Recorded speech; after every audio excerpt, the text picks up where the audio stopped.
I'm here in my front garden today to talk to you about lavender. Lavender is a Mediterranean plant that loves full sun, good free draining soil. They can withstand drought.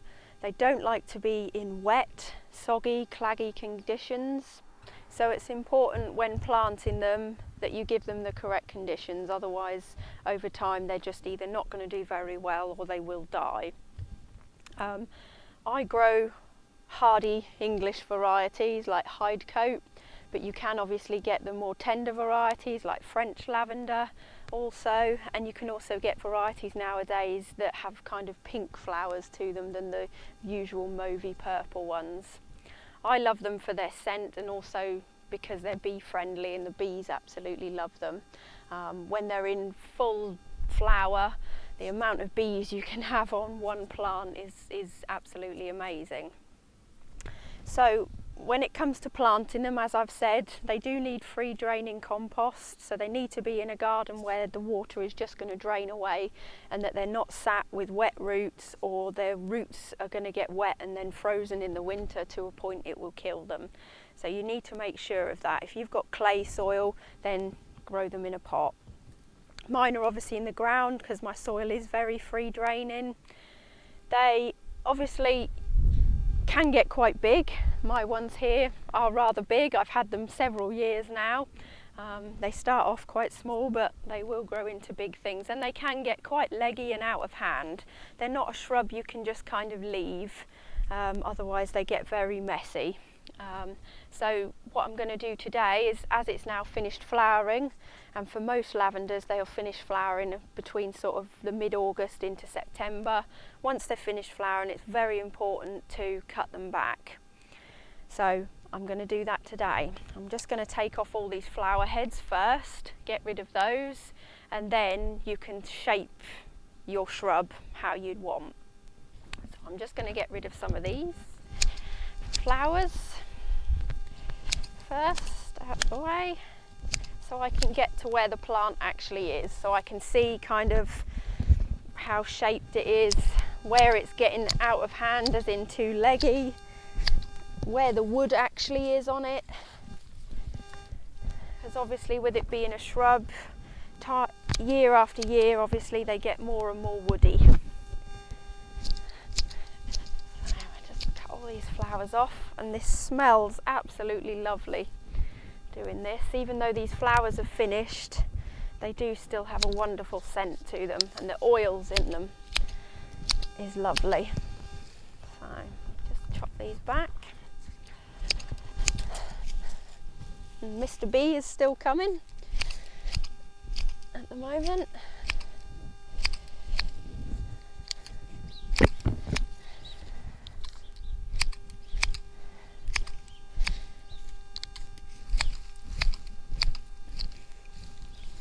Right, that gives me an idea of the kind of shape, and as I say, where it's either overhanging other plants and it needs to be cut back, or where it's getting a bit leggy and is not within the nice shape of how I want it. That just gives me an idea. Right, so once you've taken all the flower heads off, you can just dispose of them.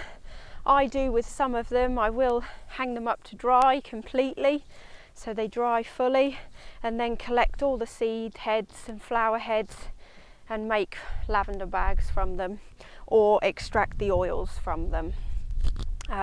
Sometimes just keeping a few of these hung up in your house, in your conservatory, is just lovely. So once you've taken all the flowers off, it gives you an idea of what shape is there and how leggy it is and so on. Now, lavenders are a shrub that you can't just chop right back down to dense wood and they'll recover. There may be the odd occasion they will, but they don't tend to do well if you do that. So I wouldn't recommend doing that. If your lavenders have got to a point they're really woody, out of shape, they're not how beautiful you'd want them, then the best thing probably to do is replace them. And to do that, you could either grow them from seed, you can buy the plant, or you can actually take cuttings from them now this time of the year, and I'm going to show you how to do that in a moment. Obviously I'm not going to take much more off this bush. I might shape it a little bit more and take off some of the side shoots that are leggy. They tend to live for around sort of 15 to 20 years, lavenders, if you look after them well. Sometimes I find my lavenders do just set seed naturally themselves, and I will find little plants here and there growing in my gravel paths. So I might lift those and pot those on and get them to a good size before I put them out in my garden. But I'm going to show you how you can take cuttings from them. Here, right on the edge of my front garden, where I have loads of these little hide coat lavenders that I keep in like little dome shapes. I cut these a few weeks ago. They finished flowering much earlier than the others.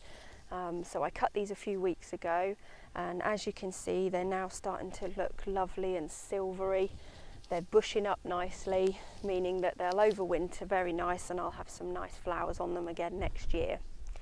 Now obviously now is a good time to take cuttings from your lavenders and overwinter those cuttings, and hopefully you'll get some good little plants from them next year.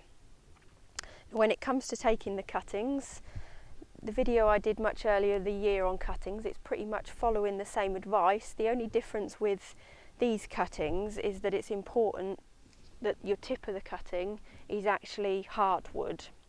So I've taken a cutting here, and you can see here, this from here sort of up is all new growth. So since I cut them a few weeks ago, they've grown that much. And this little bit here is actually the hardwood, the old part of the shrub. And it's important to have that hardwood part, because this is going to sit in the soil till next year and overwinter. It requires harder wood than the soft stuff. If I just put in soft stuff and overwinter that, it's highly likely it will just rot and it won't grow for me. So you've got to make sure you've cut into the hardwood. And I've got some other cuttings here. Again, this is all hardwood, and this is all the new growth which will stay above the soil. So you'll only want about 4. I've got my pot ready. I've put gravel in the bottom, plenty of it, because as I say, lavender do not like to sit in water.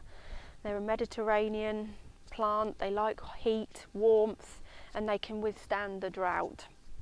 I've pre-wet the soil, so I've already watered it and it's already drained through.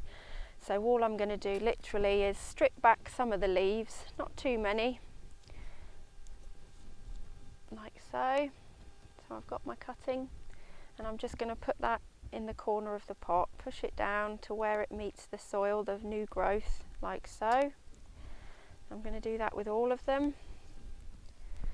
And my cutting straight into the middle, and down it goes. And the next one, strip it back.